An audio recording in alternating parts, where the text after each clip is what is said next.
Fed does what everyone expected, while no one expects it to be the answer. Is there a lever to pull to help right the American economy? And with a petition signature debacle, a write-in campaign, and one candidate arrested by the FBI, it's the strangest governor's race we can remember. Today is Sunday, June 19th, 2022, and this is Flashpoint. Hi, welcome to Flashpoint. A very happy Father's Day to you, especially to Colonel Bill Skillion from your loving sons, Devin and Troy. A lot of dads and moms right now are trying to figure out which corners can be cut as they deal with a jump in prices for just about everything, most notably for many, the price of gas. And with an inflation rate that is the highest now since 1981, the Federal Reserve pushed interest rates higher on Wednesday, a move that was so widely anticipated, the Dow Jones actually picked up 300 points that day. It was the next day that it lost 740 points as fears set in that it's not nearly enough. The recession word is being kicked around enough now that you have to wonder if it's going to be a self-fulfilling prophecy. And yet, there are so many weird variables right now that don't have much precedent. A worldwide pandemic, a war in Ukraine. Coming up, I'm going to talk with University of Michigan economist Justin Wolfers about what we really need to be watching and what we really need to ignore. And a little later on, we're going to take stock of the strangest gubernatorial election in memory. A new poll is out that makes the whole thing as clear as mud. And if you watch them, the January 6th hearings have been riveting. But once again, half of the room has their headphones in. It's all today on Flashpoint.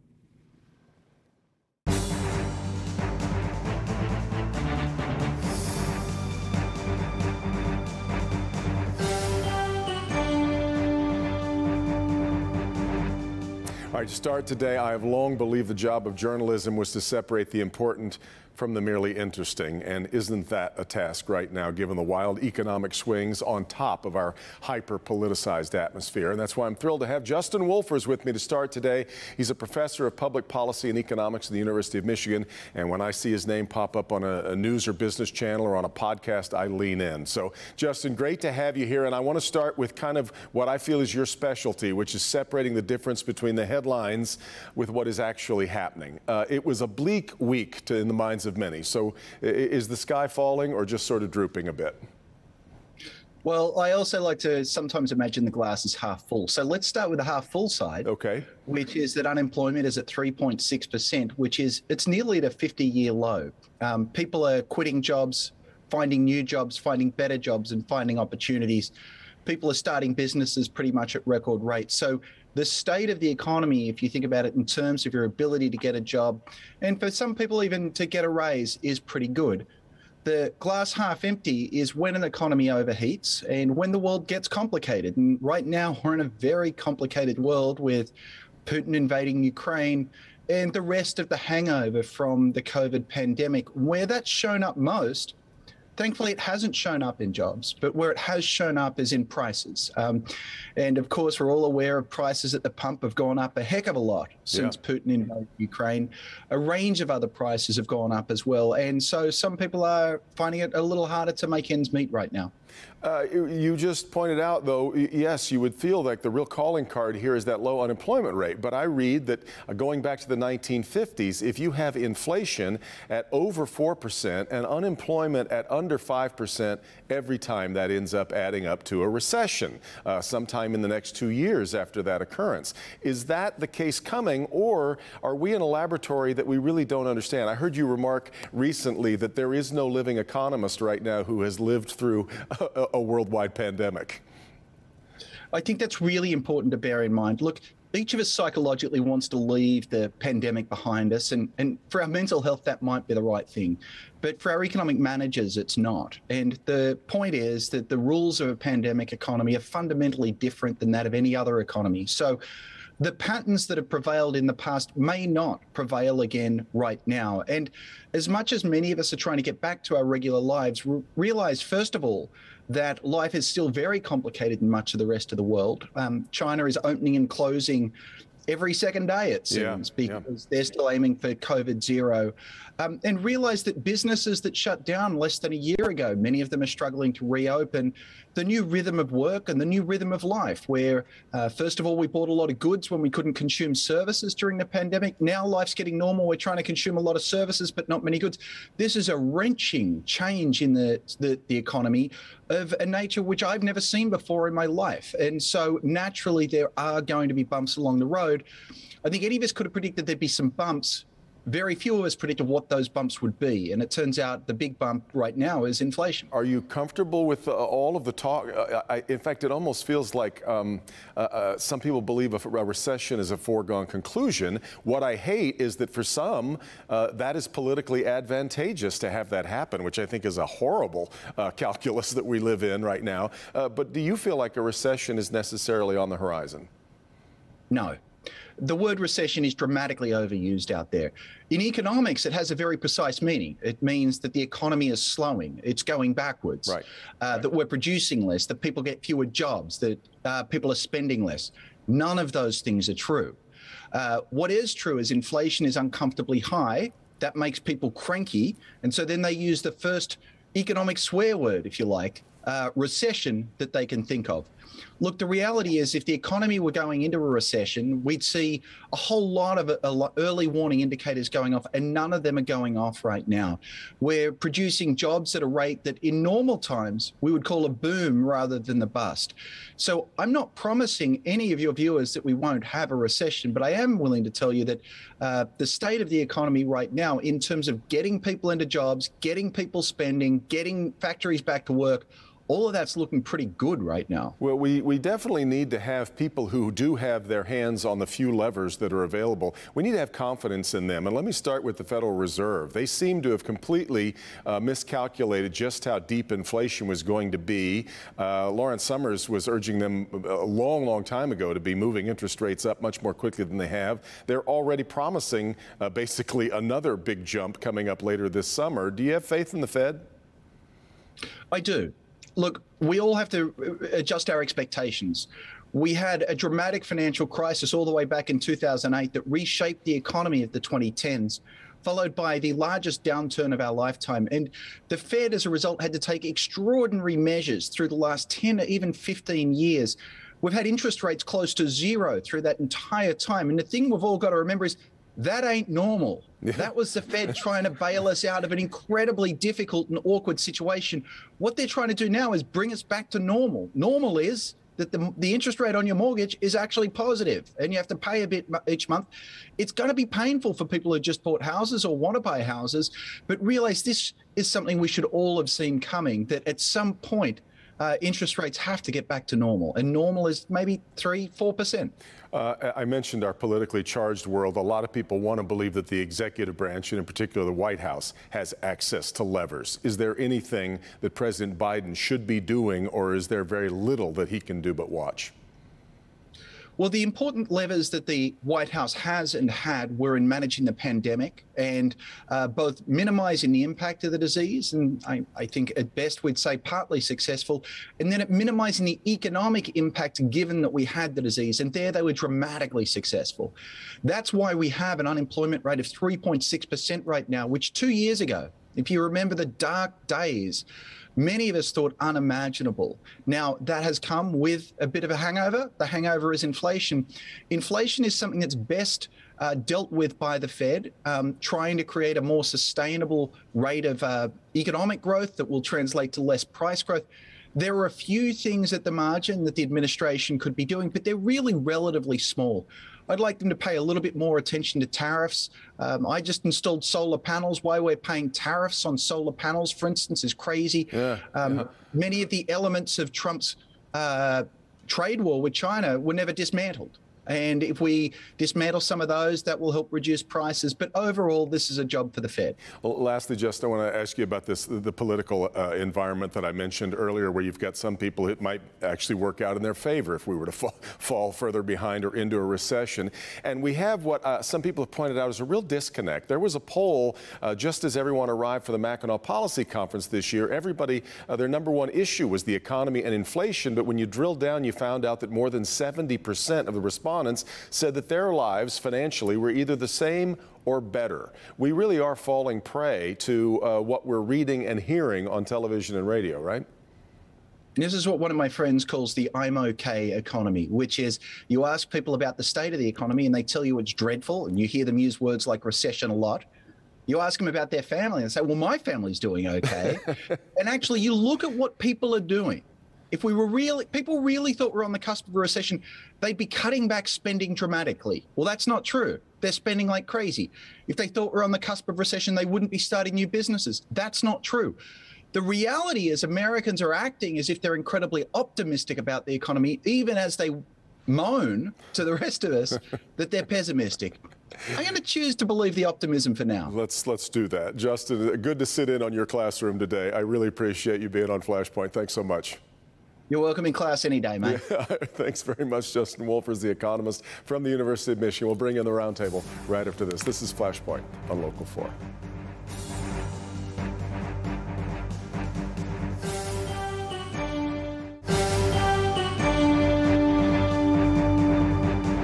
Welcome back. 5 GOP gubernatorial candidates on the outside looking in, 1 under arrest, which I guess means on the inside looking out, and a poll that shows right now undecided is the runaway winner. Let's talk about that and a lot more with my very illustrious group. Stephen Henderson is here from Detroit today on WDET. Caitlin Buss is the new assistant editorial page editor for the Detroit News. Caitlin, great to have you on Flashpoint.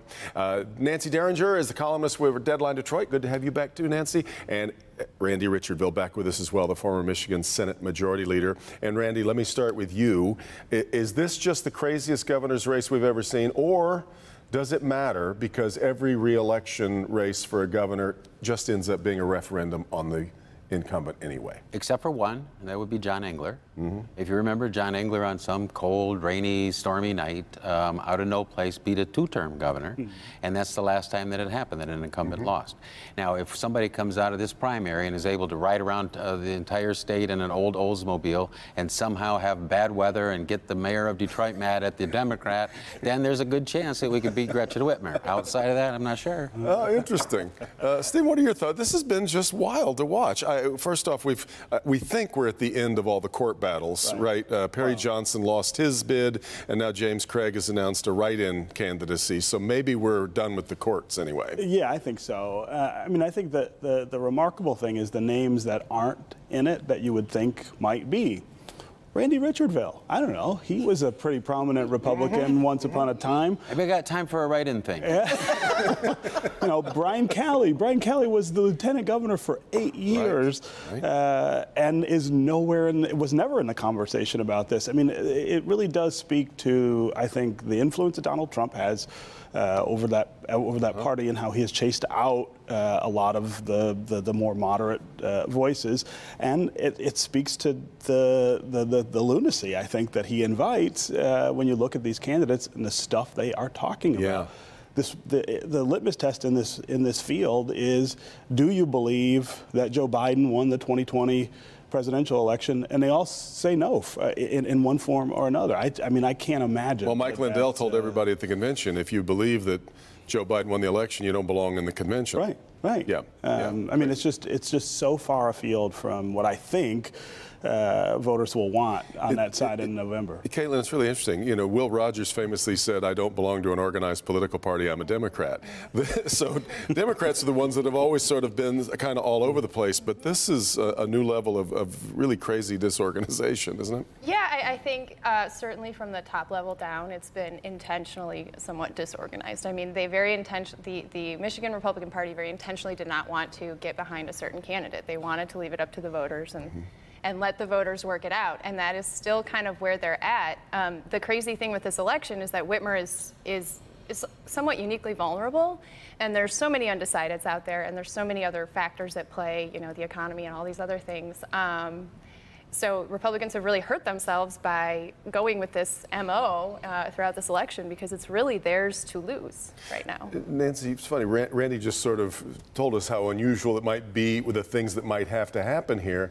But actually, history also tells us that a sitting incumbent governor of the same party of the midterm of the White House usually has a really tough time, and that they tend to lose these kinds of elections. I don't think that's going to happen this time, but never say never. I was just saying to somebody today, I first heard the expression, "you are fortunate in your enemies," when it pertained to Bill Clinton. I think we, in the interest of diplomacy, will say fortunate in your opponents. But I mean, Gretchen Whitmer is a very lucky woman if these 5 are the ones who are contending to take her job away from her. Well, as I said, maybe it doesn't, to a lot of Republicans, it's only going to matter, the R is the only thing that's going to matter, and that these elections do tend to be referendums on the incumbent rather than a fight over new ideas coming from the other party, right? Yeah, I would say that's probably true. But keep in mind who else is on the ballot, who's likely to be on the ballot this time. It's Matt DePerno for Attorney General, Christina Caramo for Secretary of State. I mean, that's not really that's not a deep bench for success. There's chuckling over there. Well, but Randy, if a lot of Michigan Republicans do believe, as many clearly do from what we saw at the convention, that the election was stolen, there's a constituency for DePerno and Caramo. Well, let me just go backwards a couple years, because I thought it would be an impossibility for a guy like Mike Duggan, who somehow wasn't on the ballot, to be written in the city of Detroit and win an election. Never seen anything like it, yes. I've never seen anything like that either. No. And if James Craig somehow gets that write-in and limps across whatever way, he wins that, that's a story. That's a nationwide kind of story. And James Craig's the kind of leader, I think, that could stand up and get a lot of people's attention and win independence, not like the other 4 that I think, Stephen, you're correctly describing. There's just too many in the far right camp that are going to cause it to be almost impossible to win the middle. But you got to win the middle to win the election. Independents tend to decide these things. If you had to pick someone to emerge then from this group of 5 or 6, if you want to include the write-in candidate, Stephen, who will it be? I think Tudor is lining up the kind of endorsements. By the way, I mentioned it off the top of the program. I should have mentioned it again here. We just saw a new Free Press poll this week that really had most people undecided, but only 5% for Tudor Dixon. Even despite a lot of talk. I mean, it's going to take a while for that all to line up, but I mean, getting the DeVos's support and money is going to matter. It always does on that side, and they're, the state chamber. I think factor this week as well. I think in the end that's probably the person who emerges from that field, but I don't know. I mean, I don't think it's by much. I mean, I think they're all kind of close. Caitlin, they're all fighting for Donald Trump's endorsement. Delicious little moment here comes with the fact that the DeVos's have lined up behind Tudor Dixon, and the DeVos's and Trump no longer seem to be on at least sharing Christmas cards. Yeah, I think that's, I think that's to be determined, but I think there's probably more alignment between the two than we realize, and I think Trump is, one of Tudor's advisors was a former Trump advisor, so there is some alignment there. We don't know the extent. Is that who you're expecting to see, Nancy? My head says Tudor Dixon. My evil black heart says Ryan Kelly. So well, we'll see. It's funny. He had 17% in this poll, which was taken the day they started the poll the day after he was arrested. Exactly. That apparently works pretty well. Yeah, that's my point. Yes. Yes. All right. I want to talk about. Let's move to. I want to make sure we get into the January 6th hearings, but before we do that, the parlor game that I'm watching a lot of Detroit politicos enjoy right now is this 13th district situation, which seems so wide open. Any idea who's coming out of there, Stephen? Let me start with you. I think, again, you got so many undecideds in the polls. It's not clear, but I think Sri Tanadar, who can spend as much money as he wants and is doing it, is all over television. Owning the airwaves right now. I think you can't count him out. I think you can't count out Anna Mollier, who already holds public office in the legislature. And Portia Roberson, who I think has got some key endorsements, and I do think that it will matter. Being a woman will matter on the ballot this fall, and that's gonna help her. So. Caitlin? Yeah, we have a piece out today in the paper kind of looking at this district and, with redistricting and the effect that the suburbs will really have on this historically, Detroit and very important district. And there's a lot of political talent running right now. A lot of these people have never elected anyone but a dingle. And so there's just stretches a huge, downriver, right? It's a very unusual district. It's a very big change. I think there's a couple of really promising people, Portia, and Michael Griffey is someone who's stuck out to me too. But yeah, it's a big year for that district. Care to venture a guess here, Nancy? Well, it's my district, and I believe it's yours. And if we're going by the number of mailers that have been arriving at my house, it's got to be Sri Tanadar by a mile. But I'm, like Stephen, I'm hoping that somebody like Adam Hollier or Portia Roberson. Randy, if Shree emerges. ends up being the winner there, we could end up without an African American in Congress from Michigan. Well, that would be a shame. And Portia and I don't often agree when we're on this show. I think we're usually on the other side of each other. But you can't help but both like and respect her and the work that she's done. I'm hoping that she is the candidate that comes out of it. And by the way, you spelled James Craig J-A-M-E. He's working on the right. Do you want to jump in there? Oh no, just we have talked to the candidates and they are focusing on the suburbs because that vote is critical vote. A couple of minutes left. I want to talk about the January 6th hearings this past week. Riveting. If you watched them. There's a whole bunch of America not interested and checking out on this, Randy.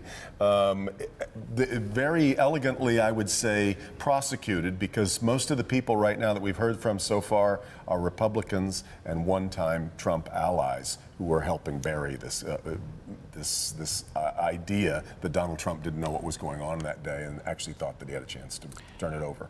I'm just tired of the story, to be honest with you. I don't watch it. I don't follow it. The Ryan Kelly thing, that's the only part of it that got my attention because he's a candidate. But I think Donald Trump's time has come and gone, and I don't know why people are continuing to hold on to that and hold on to him as a possibility. Do you not think what happened on January 6th needs to be adjudicated and prosecuted?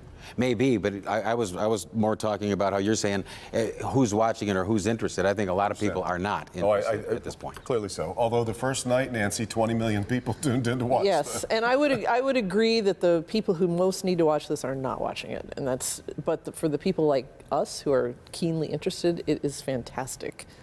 It's so well paced, and I know that Nolan Finley, your colleague, Caitlin, said this is just the Democrats. They hired a Hollywood producer to put this all together, but they got their money's worth. Yeah, they got their money's worth because they're doing a very good job. Really quickly, Caitlin. Yeah, I think I think a lot of people's minds are made up on this.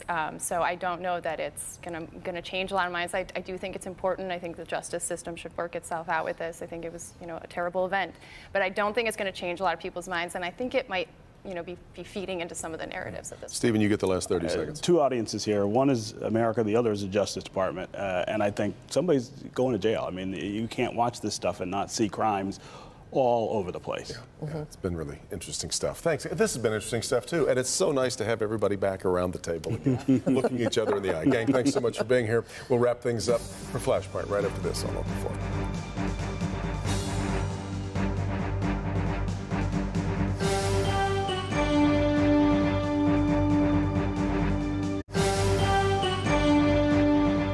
One quick note, 1 week from tomorrow, the Ford fireworks return to the Detroit riverfront. Certainly, you're invited to come out and enjoy them in person, or short of that, we hope you watch them live here on Local 4. That's going to do it for us. Happy Father's Day, a very happy Juneteenth, and we'll see you next time for Flashpoint.